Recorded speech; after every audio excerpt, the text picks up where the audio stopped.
Our world and beyond. Space, in partnership with the European Space Agency. Europe has always been part of the space race, right from the first beep-beeps of Sputnik. There are some national space agencies, but the European Space Agency, ESA, unifies their efforts, making Europe a respected power in the space industry, with a range of activities including automated and manned flights and exploring deep space, looking for the origins of the universe.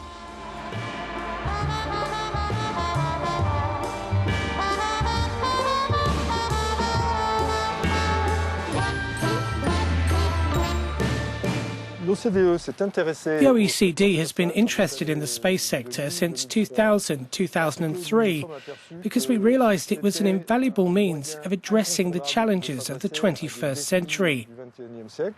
We're talking about the environment, food security, education systems, telemedicine. We're talking about a range of issues touching almost all public policy. The OECD, the Organisation of Economic Cooperation and Development, is an international organisation based in Paris whose experts analyse, forecast and recommend economic policies to developing countries. We tend to see the space sector as being a space sector economy, in the same way that there's a transport economy, a security economy, a health economy. So there's now a space sector economy, which means that it's now one of the most dynamic sectors in the economic environment.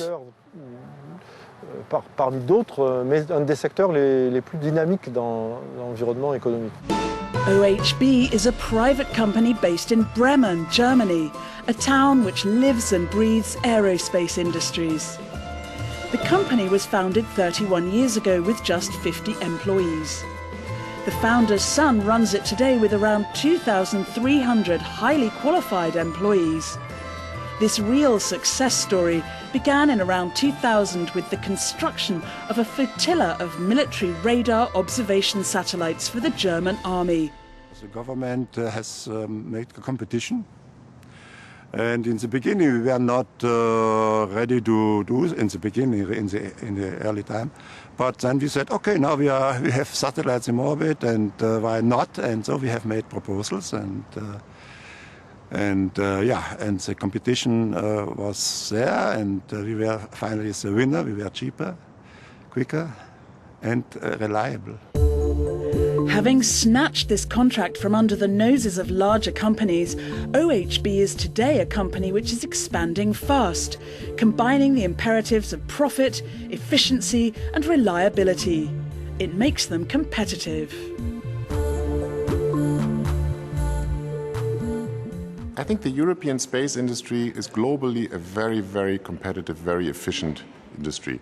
If you compare Europe with other regions of the world, I think Europe is by far the region with the highest commercial percentage of business.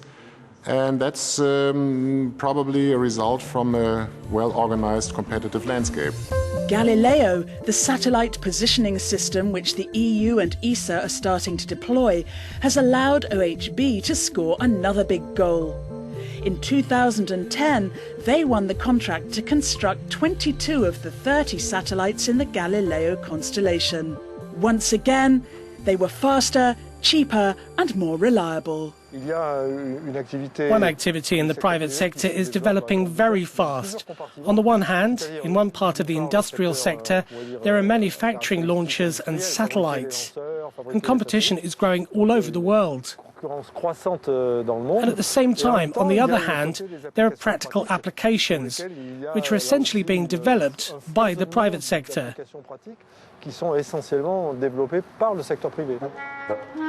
On the outskirts of Madrid, another SME also seems unaffected by the crisis which is devastating Spain.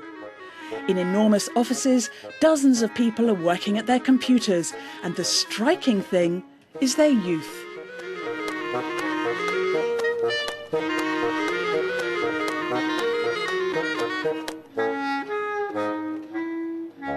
You are in a global competence nowadays. This is a run where there are millions of people just at this moment thinking about developing new technologies, new things. So really, we have to, in Europe, we have to think about this, and we have to work hard to develop talent, to develop technologies.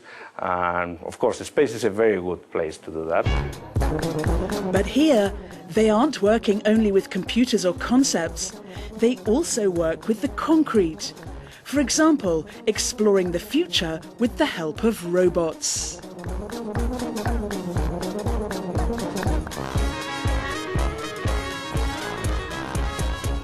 This machine is a moon rover. It's a real joy to work on vehicles that will perform space missions in the future. I came into the space industry because in my childhood I wanted to be the captain of the Star Trek spaceship. I was brought up in a small village of 1,300 inhabitants, and when I saw Star Trek or Star Wars, I said to myself, I want to build one of these spaceships. Childhood daydreams can become a vocation, leading to a career in the space industry, with its cutting-edge technologies and rigorous methodology when executing tasks. There's no room for chance here. I'm drawing up plans for a new motor for the driving system for the rover. It will control the direction of the rover on Earth and in the future on the Moon. I studied engineering and I wanted to work on applications different to those offered by the market. Then I came to the space sector and I'm extremely pleased because our daily work is innovating and developing new applications. In the vast field of applications, the company has specialized in satellite control, particularly for large telecommunications satellites, which are hard to manage. More down to Earth, intelligent systems derived from space have been adapted to solve problems in daily life.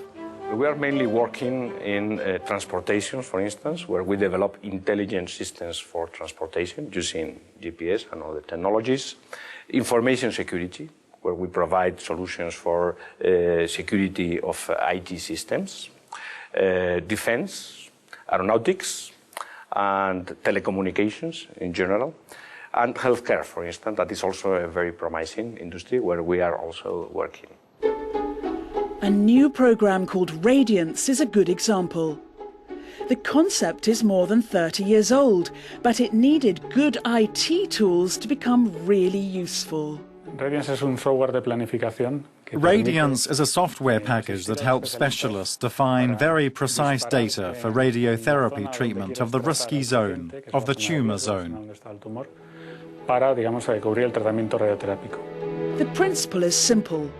Once certain cancers are removed, the patient receives radiotherapy on the affected zone. Radiance is very useful before radiotherapy because it helps the radiotherapist to see a modelization of the zone to be treated, to calculate the angle at which the irradiation tube should be placed, and above all to visualize the radiation intensity which must be used to get a good result without damaging healthy cells. This procedure is performed immediately after the surgical removal of the tumour. It permits us to avoid, for instance, in cases of breast cancer, the patient going through 6 or 8 weeks of radiotherapy. It will be reduced to one single radiotherapy session just after the surgery. This technology relies on tools developed for remote control healthcare, which is being developed in daily life using satellites to abolish distances, as well as for healthcare for astronauts working or travelling in space. In the sense that we use latest developments for the national or international public good, it goes along with the idea that the policy of primary data could at least be in part free of charge, so as to have access to relatively reduced costs, because the added value is in these applications.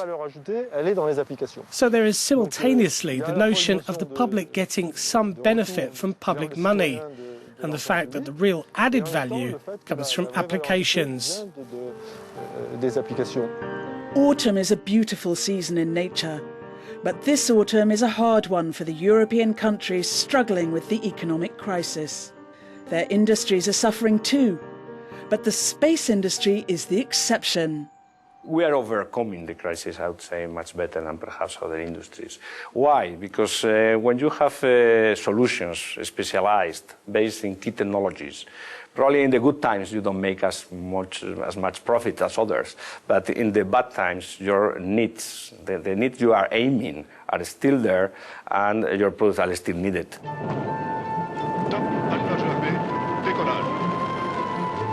For the last 10 years, the space industry is having a good development. I think that's because of the usefulness of the products that our industry at large supplies to society. Galileo can provide numerous useful applications to various users. Positioning, of course, but also security, agriculture, new transport management. The list is infinite.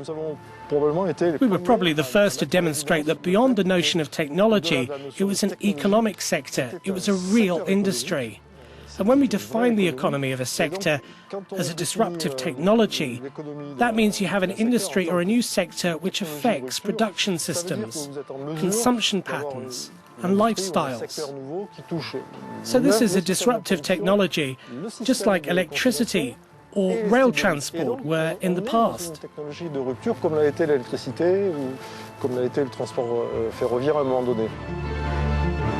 Society has always profited from disruptive technologies. First steam engines and then the internal combustion engine replaced animal and human traction. With its research to perfect launchers and satellites and an infinite number of operating systems, the space industry has become a real motor for competitiveness and growth.